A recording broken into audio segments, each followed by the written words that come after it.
Hi, I'm Emma Weinbren and I'm here with Seymour, General Manager of Alphega, and to talk about the relaunch of their access scheme and to ask about questions about the future of independence.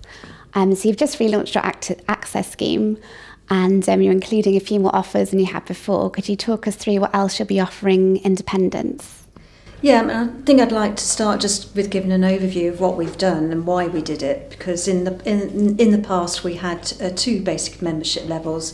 One was full, which included all products and services in the Alphega offer, and then one was access. And the access membership level was very much focused on retail and priced at £99 per month. So what we've done with this relaunch is basically made access a lot richer and also, as importantly, a lot more flexible, so that access members can now have access to all the products and services in Alphega Pharmacy as a top-up. And you mentioned that before access was more focused on retail and that some pharmacists thought of it almost as a dark art, they didn't know what to do. Would you say that's an important aspect of independent pharmacy, to have good retail strategy? It's one of the elements. I mean, obviously, as a revenue driver in independent pharmacy, retail can represent anything between 5 to 15% of turnover. So it's not the be-all and end-all, but the important thing about retail, it is something that is all truly incremental, and actually is relatively easy to do once you get the confidence for it. So I would say retail is an easy way to drive incremental revenue. And really, if you think about it, you've got a tame audience coming into your pharmacy at least once a month, if not more regularly, to pick up their scripts. Why not try and convert that script customer into a retail customer? And do you feel perhaps pharmacists aren't communicating with patients as much as they could do? You mentioned in your presentation there's something you wanted to see more of. You know, as a pharmacist's recommendation could make a big difference as to whether someone purchases a product or not. Is that something you'd like to see more of? Oh, absolutely. And again, when you see the research, you understand how much value the end consumer or patient drives from the pharmacist and the pharmacy team. They really love them. They see them as part of the family.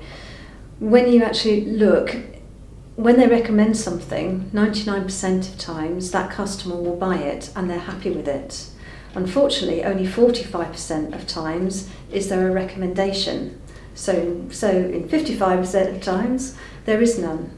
So, you know, if you could double the amount of recommendation advice, you would double the pleasure and enjoyment and potential sale of those consumers. Yeah. You also mentioned that you were providing more support for networking with other healthcare professionals. Yeah.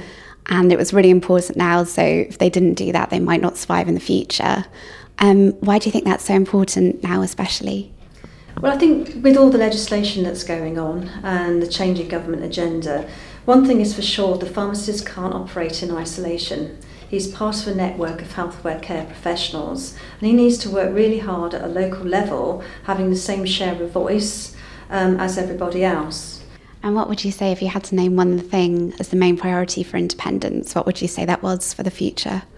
Adapt or die. It really is. It's a phrase that Mike Smith, our chairman, used a couple of months ago, and I absolutely believe in it.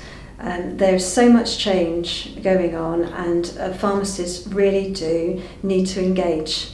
The days of just getting money for handing over prescriptions is gone. And in order to drive revenue and keep your business profitable, you're going to have to adapt, develop services and develop your team to help you do that.